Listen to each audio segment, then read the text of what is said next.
Hello YouTube, this is Spirit Journey. I would like to share with you 3 photos that I took on a train in New York City. This was the F train going to Queens. I saw this picture that you see of 3 people, and it's about one's equal rights and if you believe that you've been discriminated against, to contact the phone number that's provided. When I saw this photo, I was very surprised to see it. And again, it could be a paradigm shift because in the picture, as you see a woman on the far right, and she's wearing a hijab. I think that's what it's called, a hijab.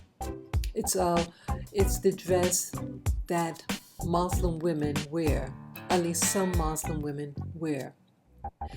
And in the middle, you have a woman of color wearing a construction hat. So I presume in this picture that this woman is depicting a woman that's in a non-traditional job. And then to the far left is a picture of a man. I think he's an East Asian man. I'm not sure of the ethnicity. I think why it took me by surprise is that they did have the Muslim woman in the photograph. In New York City, we do have a lot of Muslims, but in the general media, Muslims aren't depicted.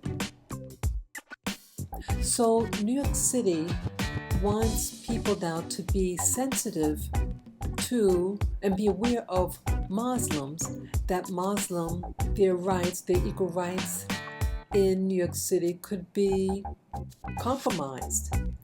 And so it's letting people know and letting Muslim know and Muslim women know that if you are being discriminated against, they are encouraged to come forward and to file a complaint. And that's good. No one should be discriminated against. But it just opened my eyes because I never saw anything directly addressing the Muslim population in New York City. Again, this picture that I took was taken in April 2017. Today, I saw an advertisement over YouTube, one of the commercials, and this was about a man, an Arabic-speaking man. He was he could have been on a plane or something. They were traveling, and he's on the phone, and he's talking. I think it was translated what he's actually saying. He was sharing endearments with, I presume, his wife. And a American woman who speaks English approaches the man and says that him talking Arabic is offending the rest of the people and for him to speak English. Now that I was very surprised at this commercial. Again, it's to bring an awareness that not to be biased against Arab speakers. And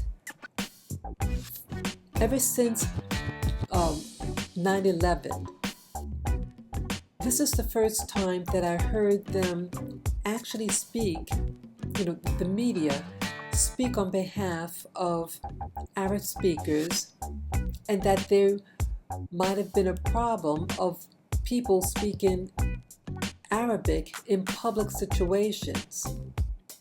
So again, this is an awareness for me and the sensitization of the needs of Muslims and Arabic-speaking people.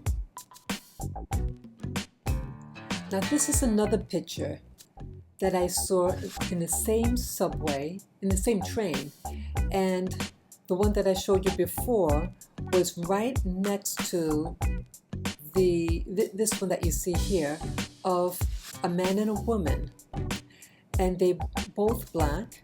And again, it's the same type of advertisement, awareness about discrimination, and this one talks about wage earnings.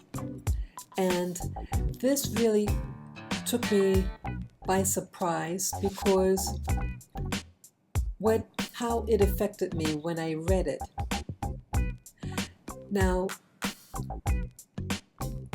I felt that this picture, it was separating and putting an antagonism between the black male versus the black female. They have the black female to the left in a larger photo. It's a very clear picture, and then to her right is the photo of the black male that's a little smaller in size and also a little blurred out. And I felt that the ad was suggesting that the black woman is not getting the full pay and blaming the black male. Again, I know that many people could look at the same photo and they may come to a different conclusion. But I felt that to have the photos not of equal par and the expressions on their face, and it seemed like it was to blame one for the other's lack of economic viability. I wonder what you think. When you see this photo, how do you interpret it? So with both of these posters displayed on the train, and to see them together, I felt a little bit uneasy watching it. Now, they're very important messages, both of them, about equal rights, and every group, every race in New York City should have the protection under the law that their rights, whether it's discrimination in housing or wage earnings, equal work, equal pay. But I felt with both of these pictures, these posters next to each other, I felt like that it was excluding the importance of the black male. Now, the first picture, with the first picture, I should see again that the black male is excluded. And posters, you have many posters with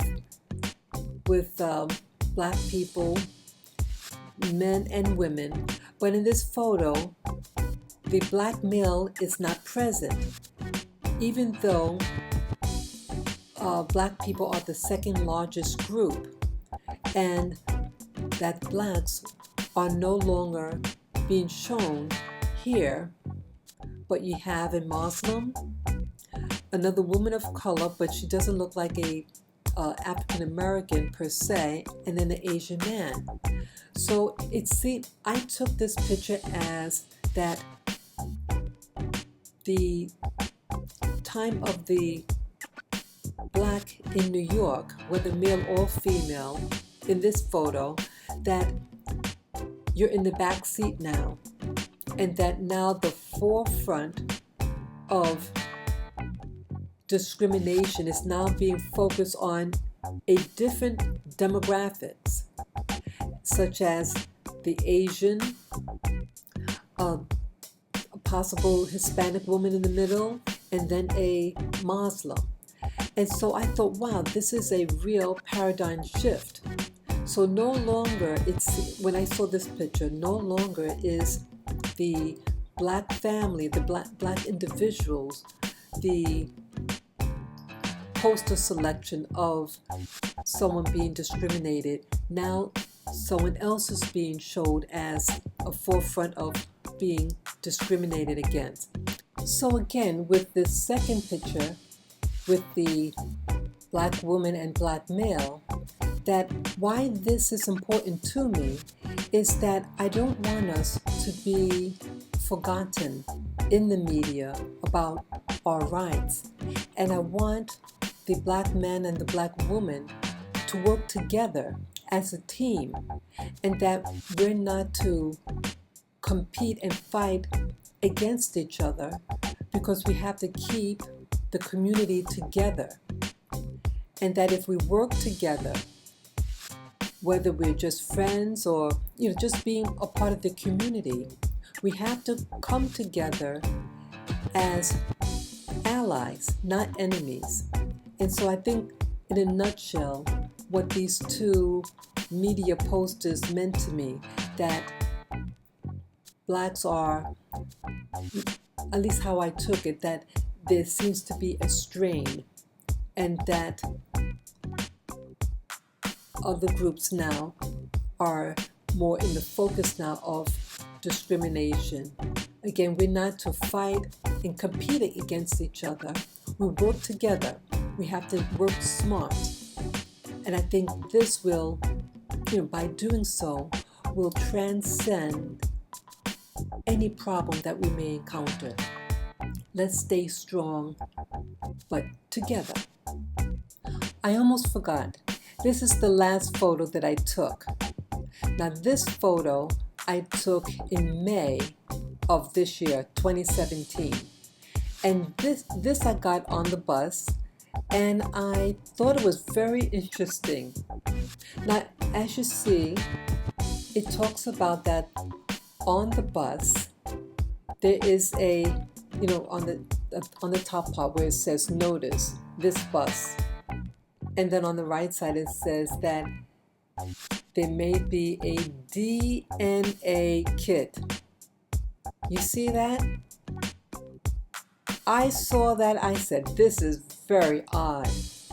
Now, what do they mean by a DNA kit? If anyone knows what this could mean, I have no idea. I mean, when I think of DNA, I think of blood, semen. I mean, that's what I was thinking. DNA kit. Now, I don't know what, I mean, what do you guys think it means? I also want to talk about, like, I noticed on the bus, I didn't want to, now this photo was taken right behind the bus driver. And so I didn't want to, to invade the driver's privacy. But in New York City, you have these buses, and now there's a plexiglass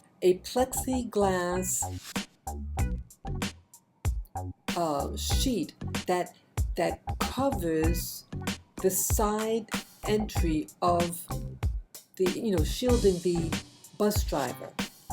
And so when I watch this, this sign, and that it's now considered a felony if you attack a bus driver. Now, why would anyone want to attack a bus driver per se? But it's like it's putting attention on something that I thought was never there. I've been taking mass transit now for over 40 years. And very rarely, I personally never seen a bus driver get assaulted. But again, on YouTube, you have seen people post things about the bus driver. I have seen disturbances amongst passengers, among other passengers, but not a passenger attacking a bus driver. So I feel that the communication that this particular media is depicting, that there's something wrong with the passenger, and that the passenger is a potential threat, against the bus driver. Now, I have seen bus drivers act irate to passengers who have not said anything against the bus driver. So I feel that to have this type of media is putting antagonism against, between the driver and the passenger. Now, the driver's job, it should be one who wants to protect and to bring the passengers safely to their destination. But instead, that's not the focus. And the focus seems like you could hurt me. But it also could be the reverse. That bus driver could hurt somebody by the method of their driving. In New York City, I find a lot of the bus drivers are driving, I think, very fast. They don't wait for the person to sit down on the bus. And you have a lot of people who may be not strong in their ability to stand. Let's say they have a physical impairment or the elderly, and that there might be a mobility issue, and the bus driver goes so fast. And so I find that problematic, and I wish they would address that issue in New York City. I feel that the whole message now in New York City is that something is wrong with others. Be on alert. It's like being hyper vigilant. And I wish they'd project something more of a positive message. So that's all that my feelings are about this. And feel free to comment below. And maybe where you live, you have other type of media or posters that may project certain messages that is unique to your area. Please share them. And you could comment below and share this video with friends and family members. Feel free to subscribe to Spirit Journey and to give me the thumbs up if you like this video. Take care and enjoy the rest of your day. Bye-bye.